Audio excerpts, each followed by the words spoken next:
Thanks for tuning in for the first video in the virtual tours of unique Pueblo agriculture for 2022.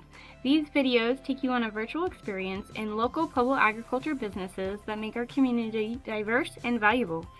Each month, a new business and local products will be featured in this series. In this video, you will get to meet Drew Spinuzzi, a local beekeeper who you can see here in this photo. You'll get to learn from her about bee management, swarming, products that can be made from bees, and how you can help support local bee businesses like Drew's. So let's dive in and hear more about what the buzz is truly all about. Hello everybody, my name is Beth Belair. I'm the Pueblo County Agriculture and Natural Resource Coordinator, and today I'm talking with Drew Spinuzzi about what is the buzz about the Pueblo bees. So Drew, tell me, how long have you been beekeeping here in Pueblo? I've been beekeeping, this is my 10th year. Perfect, awesome. So she's very experienced. This isn't her first go around, folks. So tell me a little bit about your bees, like what's happening here in the water. So I feed my bees 1-to-1 sugar water every day this time of year until they build up.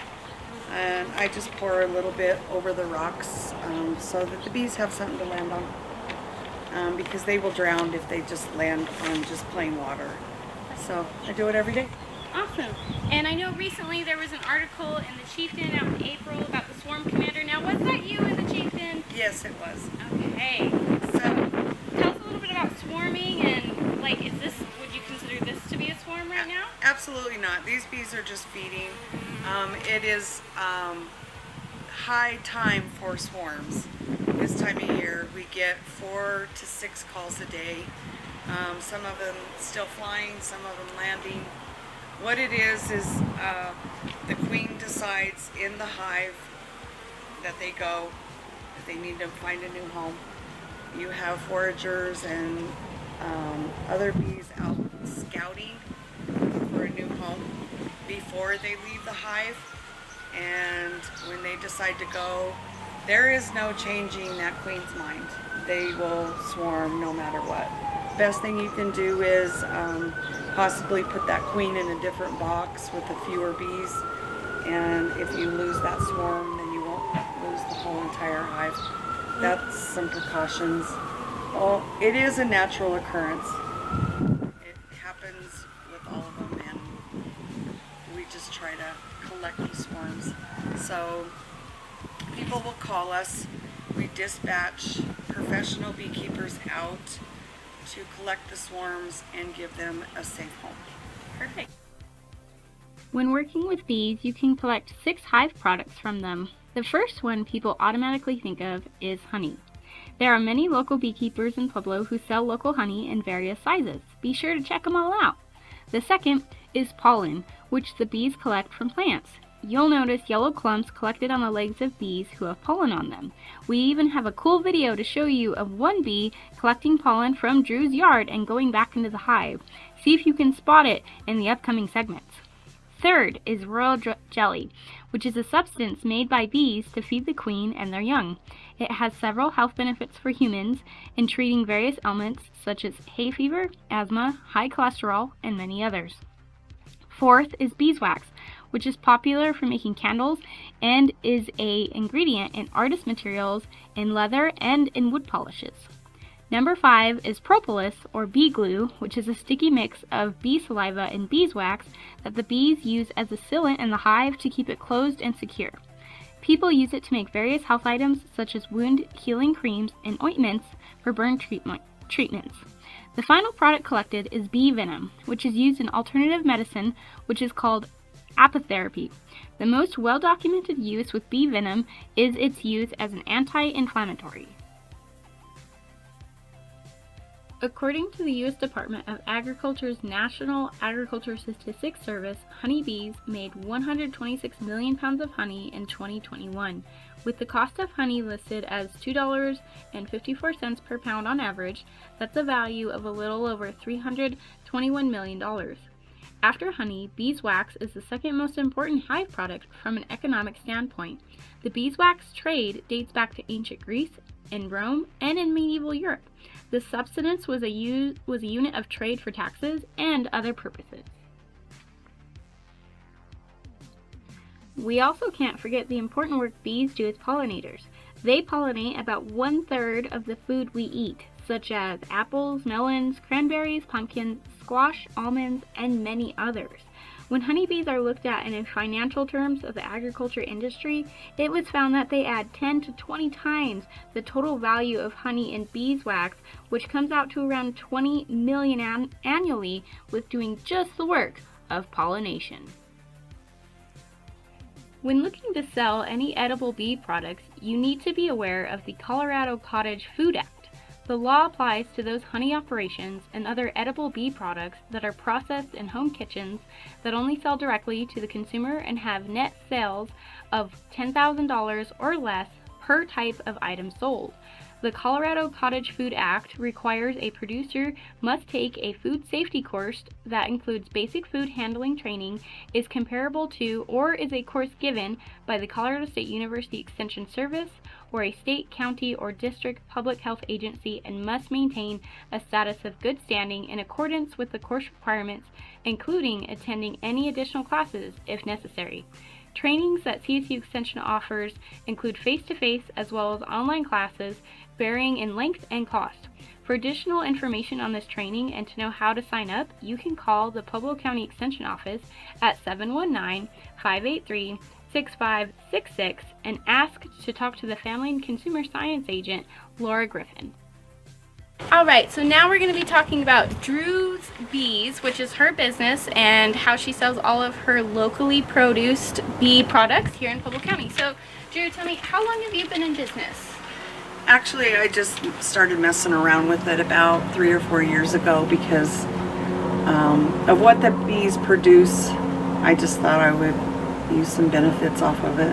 Perfect. Okay, and so I know before we talked about there's 6 products you can get from bees, and I know we have some honey here, but outside of honey, what else do you make? Walk us through what you have here that people can purchase. So, bee propolis is a big seller. People like to eat the propolis, so I make a throat spray made from bee propolis. If you purchase this in the store, it's extremely expensive. I just kind of mess around with it. I freeze dry it, and I crumble it, and then I send it through a filter, and it's actually a throat spray, and it really does work when people had COVID. And I mean, it's not guaranteed to cure COVID, but it does relieve your throat and stuff like that. So that's one of the products that I make. Another product that I make is vanilla extract, pure vanilla extract, and I use vanilla bean to do that, and alcohol. And then I make this is a very popular product. I sell a lot of this. It's a hand salve. So I use all natural products and 5% beeswax, and that's what makes this hand salve hard. If not, it would be gooey, just like oils or like a vegetable oil, kind of that consistency. But all natural products go into this. I actually entered this into the fair and won first place, but it smells delightful. Amazing. So it's a hand salve, and you can use it on your feet and heels, and I also do chapsticks that sell like crazy, and soaps. So this is just a sample of one soap that I make. You just pour them into molds. Soap takes very little beeswax, but I do use beeswax in my soap and a little bit of propolis. And honey. I use honey in my soap as well. Awesome. So she's got a lot of products, which makes her pretty unique compared to other beekeepers who will always sell you honey, but maybe not give you as much variety that you can get from Drew. Now, Drew, if people wanted to buy these products, how would they get in touch with you? Do you have a website? Where can they go to get these? I don't have a website. I'm actually really small. I consider myself really small. People just call me, or I do a few vending booths throughout the year.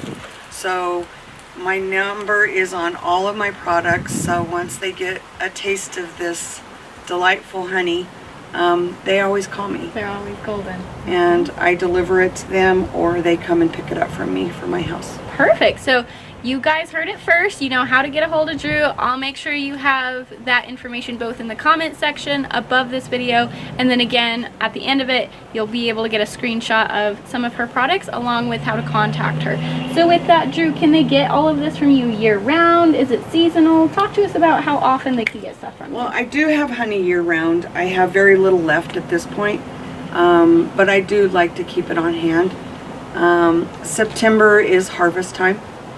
Around August, September, we harvest honey, so we get, last year was a phenomenal year. We got probably 1,500 pounds of honey, which is more than ever that we've received. It just depends on the weather and how that all pans out with the bees, as far as how much you get.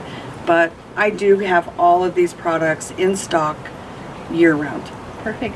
Well, you heard it, folks. If you need honey, lip balm, soap, or anything else bee related, Drew's the lady. And going along with that, our next section of this video is going to be talking about some of the community events that Drew and other beekeepers are involved in that benefit Pueblo, besides just the products that you can buy and help support local ag. So with that, we'll transition into our next segment of this video. Alright, so now we're moving on to our section about community events in Pueblo involving bees and beekeepers. So Drew, tell me about the Pueblo County Beekeepers Association. What is that exactly? So it's an association, a club per se. We have about 170 members, more than ever. We base all of our stuff off of education. We try to educate beekeepers. We try to get them on board with us so that we in turn can give them a mentor to help them be successful through the winter, because it's extremely hard to raise bees in Colorado through the winter. Probably Colorado is the 4th worst state to raise bees in the winter. Wow. So it's challenging, and we like to see people succeed. Awesome. Well, now you guys know that if you are a new beekeeper or a current one and you're looking for help, you want to learn more about this, how to make similar products, how to collect honey, things like that, reach out to the club. Drew's a member of it. She's on the board for it. Be sure to ask her questions. Obviously, they have some great programs that you can take advantage of here in Pueblo County. And with that, Drew, I know the PCBA puts on events in February, such as your bee school, your bee speaker event. Give us a little bit of what are those events? So we put on a big bee school in February, and we go through almost every single item in beekeeping, from equipment, where to purchase it, where to purchase bees, how to treat for mites, how to raise bees, almost every single category that you could possibly think of for a very small fee. It's a 2-day event in February. And we offered it this last year on Zoom as well. And then the weekend after that, we went into a speaker event where we brought in some top-notch speakers, Michael Palmer, to mention a few, Michael Palmer and Randy Oliver, Tina Sebastian, and then we had some local speakers as well, and that was a huge success.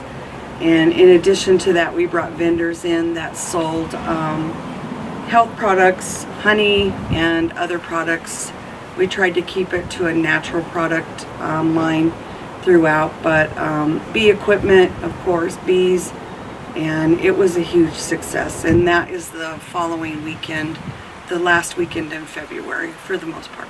Well, awesome. And remember, folks, whether you are a beekeeper or not, or you're just looking to learn, the PCBA has that as a membership opportunity, and then you can also come as the general public. This isn't just for people who are involved with the club. Now, if you're just curious and you want to learn more, come out to these events. They happen in February. They're put on the by the Pueblo County Beekeepers Association along with CSU Extension. So you can always give us a call if you're interested in checking that out. Along with that, in the middle of all that, February is a busy month, we also do what is called the Pueblo County Ag Fest. What that is with CSU Extension and our local partners like the Bee Club, we help educate 5th graders in Pueblo County about the importance of agriculture as an industry and how it's important to our food. So with that, Drew and many other beekeepers like her actually come and teach 5th graders about the benefits of bees and pollination and why that's important to agriculture over a couple of days. It's a quick, fast-paced session. It's very hands-on. The kids love it. It's very engaging, and we couldn't ask for a greater partner to do this for the community and the youth for the education of agriculture. So as you can see, Drew has a great business going here. She's a wonderful beekeeper, and she's highly involved in Pueblo agriculture.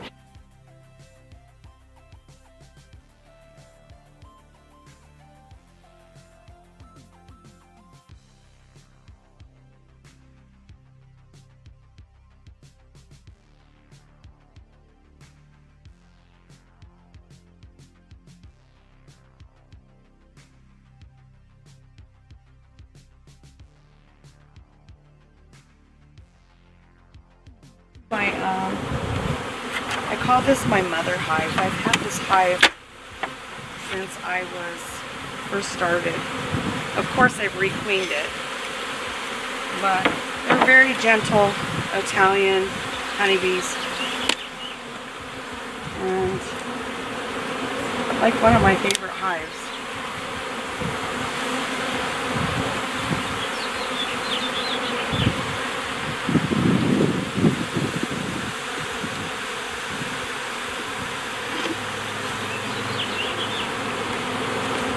So tell me how a beehive works. They all just stay in these frames, or what exactly are we looking at here?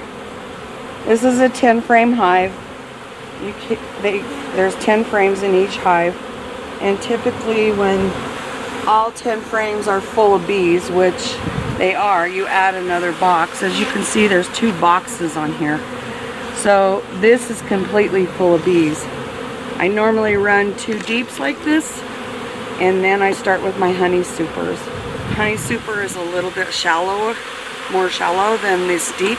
This is called a brood box. So this is where the queen lays. They do store some honey and pollen in here, nectar.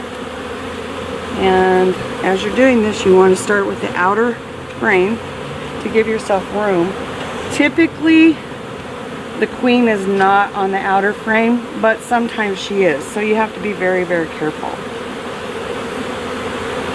So this is an outer frame. This is honey. This is nectar. They're starting to fill this up with honey. This is the beginning process. So when you see this, you can actually see that this is going to be a honey frame. This is the same thing. This is capped honey, starting to be honey, and it's usually on the outside of the hive. The more center that you get into the hive is where you will see more brood, babies, and the queen. I'll see if I can get in there. So this is a frame of brood that it looks like some of them just emerged out and they're cleaning it up, and the queen will lay back into that. So you're not seeing that honey as much as the other frame. And this is a little bit of brood right here. Perfect. All right. Thanks, Drew. Drew, while you're looking, how many bees can live in one colony on average? I would say 75,000 would pack it. 75,000. I don't really know. I'm guessing, but 75 to 100,000 bees. Wow. A lot of buzzing bees that benefit our diverse ecosystems and benefit all of our Pueblo agriculture. I just wanted to show you that how we do. We also offer not only the products that we showed you earlier, but we sell queen bees. These are local bees, queens. They're grafted and bred locally in southern Colorado. And what we do is once they're bred and we know that they're laying properly, we put them in these little cages and put a sugar plug, and we sell them along with, we also sell nukes, and there's several other beekeepers in the area that sell packages, which is 3 pounds of bees and a queen. But I just wanted to show you what a queen looks like in the cage. Usually there's attendees here feeding her. And we sell about 200 of these every spring because everybody's always looking for a queen. Without the queen, you do not have a hive. You can get notifications on when we go live again. Until next time, Pueblo, stay busy and help support local ag.